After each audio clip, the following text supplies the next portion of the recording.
Hello बच्चों, क्या हाल है? उम्मीद है सब बढ़िया होंगे।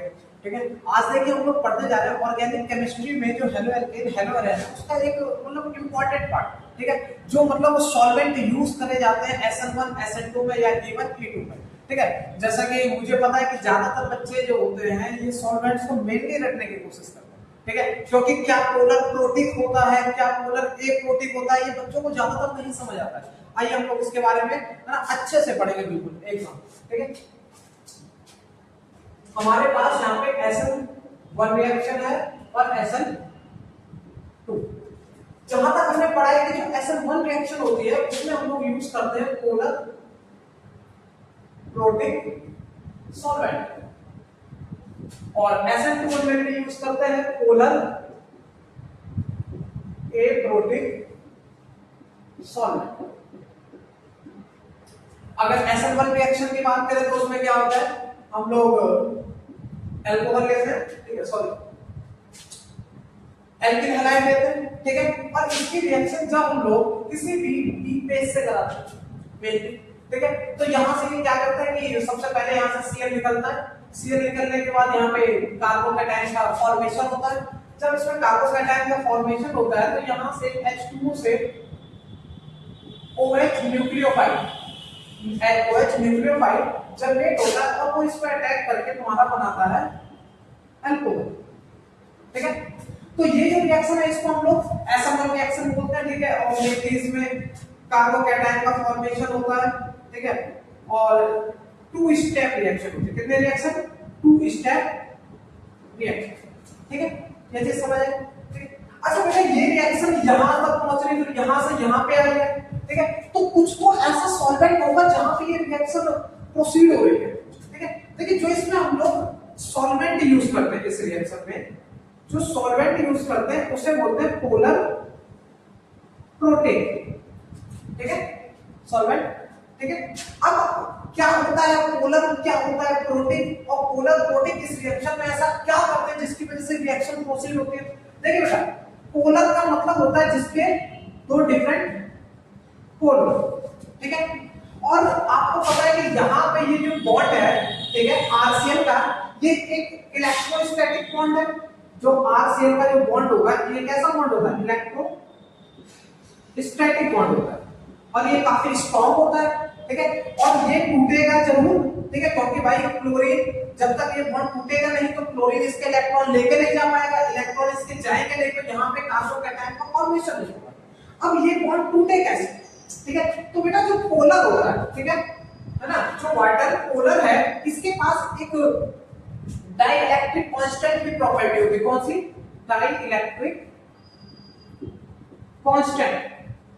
ये जो डाइइलेक्ट्रिक कांस्टेंट की प्रॉपर्टी है ये क्या करती है? इस बॉन्ड को यहां से ब्रेक डाउन कराने में हेल्प करती है। ठीक है, ये यहां से टूटा, ठीक है, और यहां पे फॉर्मेशन हुआ कार्बोकैटायन। ठीक है ना, और यहां से Cl निकल गया। उसके बाद जब न्यूक्लियोफाइल अटैक करता है, ठीक है, अच्छा बेटा एक बात बताओ, जो यहां से Cl निकला है ना, तो ये कहीं जाएगा ना, ये भी तो नेगेटिव चार्ज गेन करता है, और ये भी एक न्यूक्लियोफाइल जो भी होता है नेगेटिव चार्ज स्पीशीज होता है।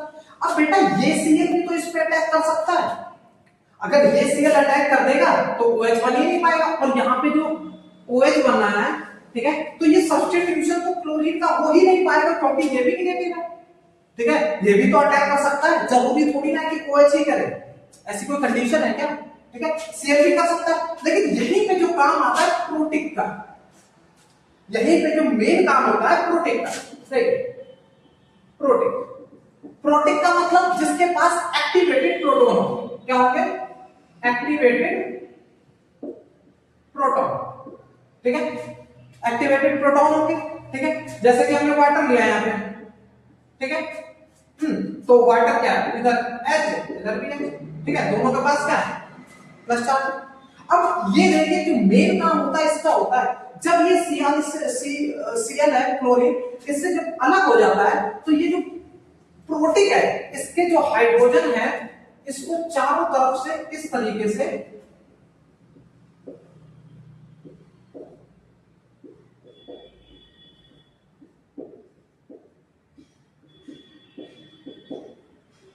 कवर कर, आपने देखा जो Cl न्यूक्लियोफाइल है भाई, ये भी तो अटैक कर सकता है इस पे, है ना, और दोबारा से Cl बना सकता है, तो ये रिएक्शन तो हमारी खराब हो जाएगी।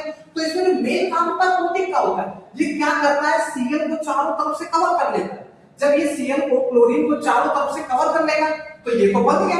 मतलब एक तरीके से गुंडागर्दी मान लो कि जो H2 है भैया अपने दादागिरी चला रहा है कि नहीं, घेर लेके तुमको, घेर लिया चारों तरफ से, अब जाओ बेटा, कैसे जा पाओ, दिखाओ जाओ, ठीक है ना। वो सीधी सी बात है, वही बात है ना कि दूल्हा है, दूल्हा साइड में गए, घेर लिया गया, है ना।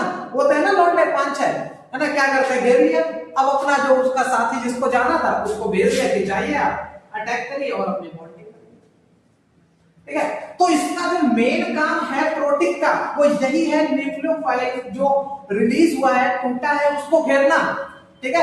ऐसा गुंडागर्दी चल रही है और कुछ नहीं चल रही है। यहाँ केमिकल जो रिएक्शंस है उसमें भी गुंडागर्दी हो रही है, ठीक है, जैसे कि हमारे नॉर्मल लाइफ में, ठीक है। तो इसका यहाँ से जो पोलर का मेन काम था वो इसको तोड़ने का काम था बॉन्ड को, जो कि इलेक्ट्रोस्टैटिक बॉन्ड है, ठीक है। और क्योंकि इसके पास डाइलेक्ट्रिक कांस्टेंट की प्रॉपर्टी होती है जिसकी वजह से इस बॉन्ड को ये तोड़ देता है, ठीक है। लेकिन बात वही करें प्रोटीन की, तो प्रोटीन क्या करता है, जैसे ये टूटता है Cl को चारों तरफ से घेर लेता है, ठीक है। जब इसको चारों तरफ से घेर लेगा तो ये जाके इससे रिएक्शन नहीं कर पाएगा। क्लियर है। तो आपको पोलर प्रोटीन का समझ आया। अब आओ देखते हैं SN2 में क्या होता है। नोट कर लो, इसे नोट करना होगा। अब अगर SN2 की कहानी रखें, ठीक है, तो मेनली रिएक्शन तो वैसे ही होती है। हमारे पास यहाँ पे RCl आया और यहाँ पे हमने क्या करा, एक स्ट्रॉन्ग बेस का यूज करेंगे, मेनली हम लोग वीक बेस का यूज नहीं करेंगे। हम लोग यहाँ पे KOH ले सकते हैं, है ना, या और भी सारी चीजें ले सकते हैं, ठीक है ना। तो इसमें क्या होता है, जब ये स्ट्रॉन्ग बेस है ना, तो ये क्या करता है, यहाँ से ये Cl हटा और यहाँ से वो जाके जुड़ गया। अब आप कहेंगे सर काम तो वही हो रहा है जो SN1 में हुआ था, वो यहां भी सेम है, ठीक है। लेकिन बेटा यहां पे थोड़ा सा डिफरेंस है, यहां पे जो चीजें हैं वो अलग है ना। मैंने आपको बताया था कि यहां पे पहले ये टूटता है, ठीक है। जब ये टूटेगा तो यहां पे कार्बोकैटायन का फॉर्मेशन होता है, लेकिन यहां पे किसी भी कार्बोकैटायन का फॉर्मेशन नहीं होता है। यहां पे देखिए जरा, है ना, यहाँ पे इसी जगह मिथाइल ले सकते हैं ना, ले लेना, ठीक है। जहां से देखिए ये कार्बन, ठीक है, यहां से क्या जुड़ा Cl, और यहाँ पे OH क्या करेगा, है ना, अटैक करेगा स्ट्रॉन्ग बेस से। तो ये बेटा इसके निकलने का इंतजार नहीं करेगा, है ना। ये दबंग टाइप का आदमी है, ये किसी के निकलने का इंतजार नहीं करेगा, ठीक है। तुमको नहीं निकलना है, ठीक है, मत निकलो, है ना। यहां से ये बॉन्ड धीरे धीरे, है ना, इसको पूरी तरीके से ये बॉन्ड ब्रेकिंग का इंतजार नहीं करता, यहां से धीरे धीरे बॉन्ड टूट रहा है, तो इसको कोई दिक्कत नहीं कि आप अपना यहां से तोड़ो, हम पीछे से अटैक कर लेंगे, पीछे वाली जगह तो खाली है। समझ आया ना। यहां पे ये इस बॉन्ड के टूटने का इंतजार नहीं करता है, इधर से आपका धीरे धीरे डाइवोर्स चल रहा है ना, पीछे से वो अपना, है ना, शादी का पूरा इंतजाम उसने कर लिया है ना, कि आपको जो करना है करते रहिए, हमारा काम बस, ठीक है। बेटा जो स्टेज बनती है इसको हम लोग ट्रांजिशन स्टेट बोलते हैं। मतलब जो SN2 रिएक्शन होगी उसमें ट्रांजिशन स्टेट बनती है, और यही ट्रांजिशन स्टेट आपको स्टेबिलिटी ऑफ द SN2 के बारे में बताएगा, ओके, ठीक है। और जैसे ही यहां से ये निकल जाएगा, ये अपना अटैक करके तुम्हारा बना लेगा CH3OH।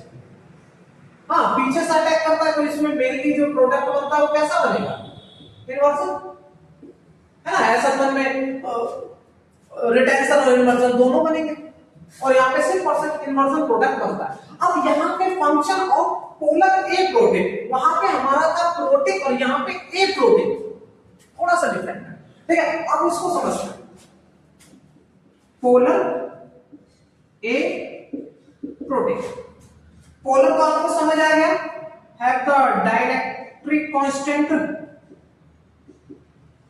प्रॉपर्टी, ठीक है। इसके पास डाइलेक्ट्रिक कांस्टेंट की प्रॉपर्टी है जो इस बॉन्ड को थोड़ा सा वीक करेगी, मतलब तोड़ेगी, पूरी तरीके से ना तोड़ते हुए लगभग 80% तोड़ेगी, तो इसके जो इलेक्ट्रॉन है पार्शियली इधर शिफ्ट हो जाएंगे, क्योंकि भाई पूरी तरीके से नहीं टूटा है, पूरी तरीके से टूटता तो इसका इलेक्ट्रॉन लेके इधर चला जाएगा, लेकिन ये मतलब 80% लगभग टूट गया है, तो इस पे पार्शियली नेगेटिव चार्ज आएगा और इस पे आ जाएगा पार्शियली पॉजिटिव चार्ज। पूरी तरीके से टूटता तो यहाँ पे पूरी तरीके से नेगेटिव चार्ज आता और यहाँ पे पॉजिटिव, लेकिन ये पूरी तरीके से नहीं टूटा है, लगभग 80% बॉन्ड यहाँ पे है ना धीरे धीरे ब्रेक हो रहा है। तो यहाँ पे डेल्टा नेगेटिव यूज करेगा और यहाँ पे डेल्टा पॉजिटिव, ठीक है ना। देखो ना यहाँ पे मैंने दिखाया कि धीरे धीरे बॉन्ड टूट रहा है, तो यहाँ पे क्या डेल्टा नेगेटिव, ठीक है, समझ आ रहा है ना। यहाँ पे कोई भी कार्बोकैटायन का फॉर्मेशन होगा, तो पोलर का काम तो समझ आया कि इस बॉन्ड को बीट करने का काम करेगा,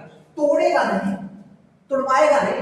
SN1 में तोड़वा देता है ऐसे जैसे, जहां पे ये बॉन्ड को बीट करेगा, ठीक है। जब ये बॉन्ड बीट हो जाएगा, ठीक है, तो एक प्रोटीन बेटा पूरा बॉन्ड तो टूटा नहीं, Cl तो रिलीज हुआ नहीं। जब ये Cl निकला ही नहीं, तो क्या इसको डर होगा कि ये दोबारा से आके अटैच कर जाएगा? भाई डर तो उसी को होता है ना कि जो एक बार निकल गया तो हाँ वो दोबारा जीवन में आ सकता है, समझ रहे हो ना। हाँ, तो अपने ऊपर लेके चले जाओ, तुम्हारे जीवन में कोई नहीं आएगा, ठीक है, टेंशन, ठीक है ना। तो यहां से जब ये गया ही नहीं है तो दोबारा आने की कोई संभावना नहीं, मतलब इसको एक्टिवेटेड प्रोटॉन की जरूरत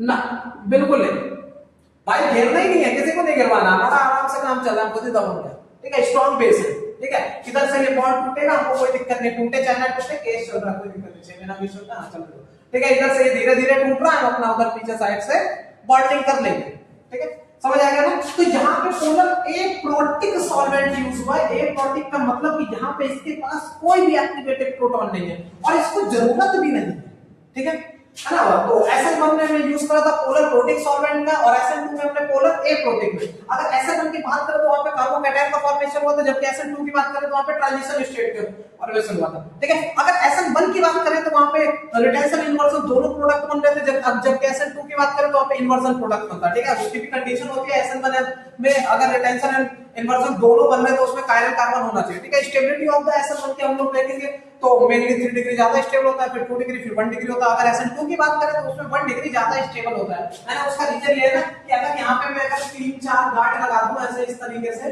है ना, तो ये 3-4 गांठ, तो बेचारे इसको पीछे से आने में दिक्कत होगी, स्टेरिक हिंड्रेंस है, स्टेरिक हिंड्रेंस ज्यादा, स्टेबिलिटी ऑफ SN2 कम। तो यहाँ पे ये जितना 1 डिग्री जो एल्किल हैलाइड होगा वो ज्यादा अच्छा है, ठीक है ना। ज्यादा सिक्योरिटी नहीं तो ज्यादा झंझट नहीं, ज्यादा सिक्योरिटी झंझट ज्यादा है भाई, उसको आने में दिक्कत होगी। आगे से वो अभी गया नहीं है, पीछे से भी लगा देते हैं ना। तो इसकी जो स्टेबिलिटी होती है मेनली हम लोग 1 डिग्री में सबसे ज्यादा होती है, फिर 2 डिग्री की, फिर 3 डिग्री की, ठीक है। और बाकी जब SN1 SN2 पढ़ाऊंगा तो ये अच्छे से टॉपिक समझाऊंगा। बाकी आपको सॉल्वेंट समझ आ गया, पोलर प्रोटिक, पोलर एप्रोटिक।